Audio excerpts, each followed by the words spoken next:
Sur la route, Jacques Sauvage, bonjour. Bonjour Nathalie, bonjour à tous. On fait les grands enfants et on lève le nez vers le ciel. Oui, exactement comme le font tous les membres du Camp Aéromodèle Club. Ces passionnés construisent à la maison du quartier de Venoy et font évoluer sur leur terrain de Fresnay-le-Puceux tout type d'aéromodèles. Avions, maquettes, voltiges, planeurs électriques et remorqués, hélicoptères, ainsi que du vol libre. La formation est bien entendu présente au sein du CAM. Des cours de pilotage et de construction sont dispensés sous le monitorat de membres agréés par la fédération. La preuve avec quelques membres en situation sur le terrain du Fresnay-le-Puceux.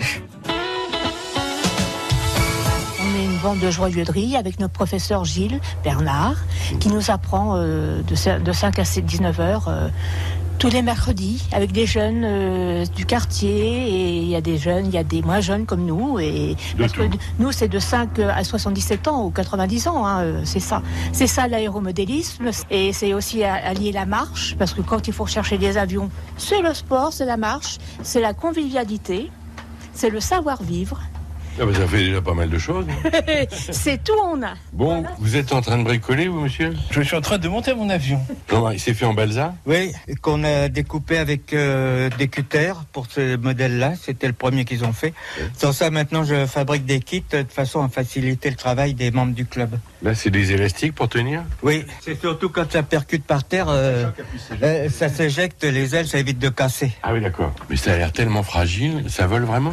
Alors ça vole vraiment. Oula. Donc Oui. la discipline consiste, on est autorisé à 10 secondes de moteur pour la montée, et il faut faire un vol de 2 minutes. Donc pour arriver à faire les 2 minutes, il faut absolument que... Ah oui, c'est ultra léger. C'est incroyable. Il faut donc trouver des courants ascendants, et tout le but du jeu, c'est de trouver le meilleur moment favorable pour lancer son appareil. Ah voilà, en fait, votre discipline s'appelle le vol libre. Vol libre. Et c'est ça, vous avez droit à quelques secondes de moteur. Hein, c'est bien ça? Voilà. Et ensuite, chacun aide bon. Voilà, c'est ce qu'on va voir tout de suite dans les vols d'essai. On va voir comment ça se comporte en l'air. Donc vous utilisez les thermiques comme quand on fait du planeur. Voilà, c'est exactement la technologie du planeur grandeur. Alors il va partir Toujours face au vent, avec Regardez ce que une légère inclinaison. J'ouvre mon hélice, là. Ouais. Je la déverrouille. Ouais. Vous voyez, elle est accrochée. Et là, faut que je me recule, ça va partir. Et après, avant de partir, je vais appuyer sur la minuterie pour faire mon vol, Pour avoir la arrêter durée. mon vol s'il dépasse le temps. Ouais, Sans ça, il va se poser un peu plus loin. Et puis, c'est tout.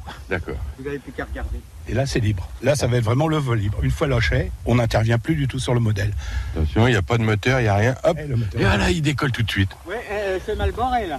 Ah, il va pas là où il faut. Et là, poum. Donc, il s'est mal calé. Donc Ouais. là, c'est un faux départ en réalité, Voilà. parce que il n'a pas eu assez de puissance pour faire sa montée. Bon, alors là, on va arrêter les vols avec celui-là et puis installer les modèles électriques qui marchent nettement mieux.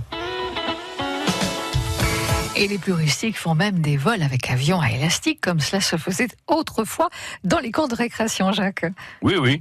Il bande un élastique autour d'un axe avec une visseuse, bloque l'élastique, puis une fois en position, relâche l'élastique qui fait tourner l'hélice. Et souvent, ça marche. Et aujourd'hui, on va faire voler des sortes de planeurs électriques, des E36, E voulant dire moteur électrique. Les détails avec le président du club, François Ledent. Marie-Noël, dites-moi, c'est quoi un E36 alors? C'est quoi le O36, Martial? T'as la définition? C'est un avion qui fait 36 pouces.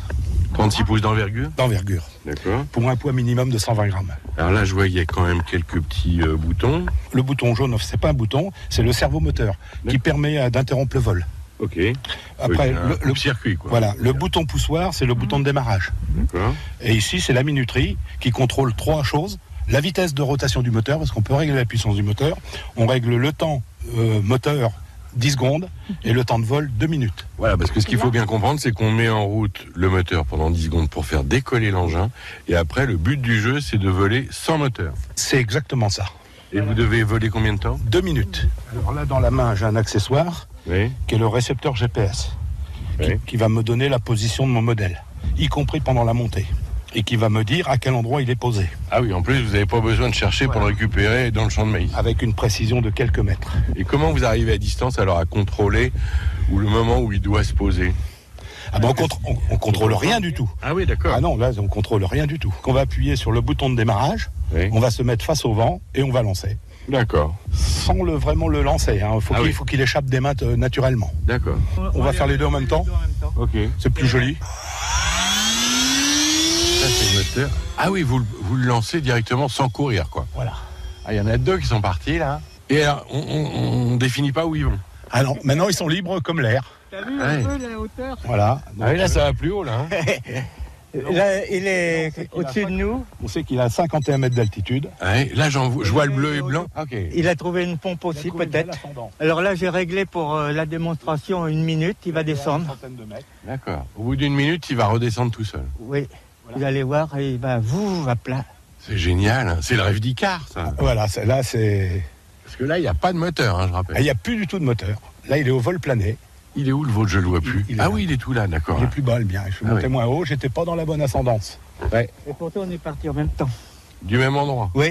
À 2 mètres près. Et le mien est plus lourd. Alors voilà, le vol vient de s'interrompre. Vous voyez, il tombe en parachute. Il descend. Il descend à plat, là. Mais il n'y a pas de parachute, là? Non, mais il descend mais comme un c'est- parachute. D'accord, ok. Le terme technique, c'est la déthermalisation. Le vôtre, il est toujours en l'air, là? Il descend, je sais plus où. Là, je le vois, là, il est là, Jean-Marie. Là. Oui. Il est là, mais il est presque posé. Pouf, ça y est. Voilà. Donc il se pose quasiment comme un parachute, en fait. Hein. Oui, oui, oui. Donc le mien, on peut regarder sur mon GPS à quelle distance il est. Il est à 146 mètres Eh ben, bonne de marche. distance. Bonne Merci. Lors de l'épisode précédent, François Ledan, le président du club et ses amis, ont fait voler 2 E-36, des petits avions lancés par un moteur électrique qui fonctionne 10 secondes au décollage. Ensuite, les avions sont totalement libres et autonomes et se posent où ils veulent. Alors, il faut maintenant partir à la recherche des aéronefs. Bon, ça y est, vous avez récupéré votre engin? Oui, oui. Donc, il était dans le champ de betterave. Donc, avec mon GPS, évidemment, je suis allé directement dessus. J'ai pas eu à chercher. Mais vous avez le droit d'aller récupérer vos engins dans les champs de betterave Alors, des voisins, des agriculteurs? Alors, on fait très attention. Alors, on est en très bon terme avec tous les agriculteurs du coin. En contrepartie, on fait très attention. On met les pieds. On va pas aller dans des cultures qui sont trop poussées. Enfin, on est respectueux de leur travail. Oui, oui. Pour le remettre en route, là, qu'est-ce qu'il faut Pour le faire? remettre en route, il faut rebrancher la batterie. Oui. Parce qu'il y a une sécurité.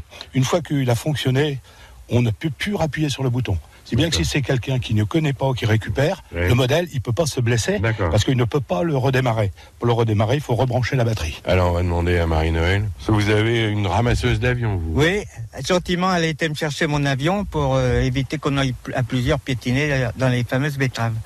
Ça fait partie aussi de l'entraide chez les gens du club du D'accord. CAM. Oui, c'est Voilà. sportif, hein, votre C'est truc. sportif. Mais eux, c'est pareil. Quand je vais mon avion très très loin, ils sont allés avec la jumelle et avec les boussoles aller chercher le mien. Bon, il est en bon état? Oui, oui, il est parfait. Vous voyez chercher, j'avais l'impression qu'il manquait un bout de l'avion.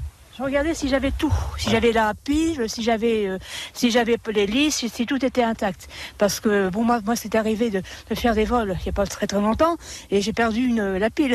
Ah oui, là, c'est pas bon. Et ça fait partie du jeu. Hein. Alors, Jean-Marie, cet avion, le E-36, que vous avez entre les mains, il pèse combien?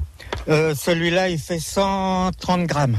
Ce qu'il faut bien comprendre, c'est que cet avion, c'est vous qui l'avez construit vous-même. Exact. J'ai tout fait, j'ai tout construit. Les pièces ont été découpées avec une machine à commande numérique. L'armature en balsa? Voilà, D'accord. l'armature en balsa. Et alors après, la partie, l'enveloppe, j'allais dire des ailes, Non. c'est fait en plastique? Alors là, c'est du carbone. D'accord. C'est du carbone qui est moulé, qui est très léger et très résistant. Ouais.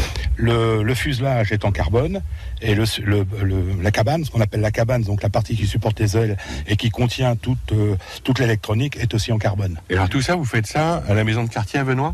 Oui, oui, tout à fait. Donc on prépare tout à la maison de quartier de Venoy et comme c'est très long la construction, les heures, la maison qu'on passe à la maison de quartier de Venoy ne suffirait pas, donc on continue chez nous. Mais Quoi, il faut combien de temps pour fabriquer un avion pour un comme ça? modèle comme ça, il faut, je dirais, une 50aine d'heures quand même. Quand même, hein, donc pour faire partie du CAM, il faut être à la fois bricoleur et pilote. Ah, exactement. Mais rassurez-vous, vous serez aidé par les anciens, prompts à partager leur savoir et leur enthousiasme.